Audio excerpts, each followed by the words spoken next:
ơi chưa muộn đi ta sẽ đặt một lúc đó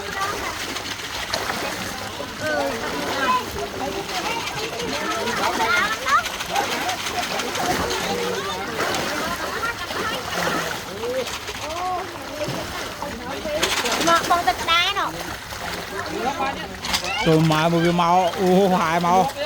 mười hai màu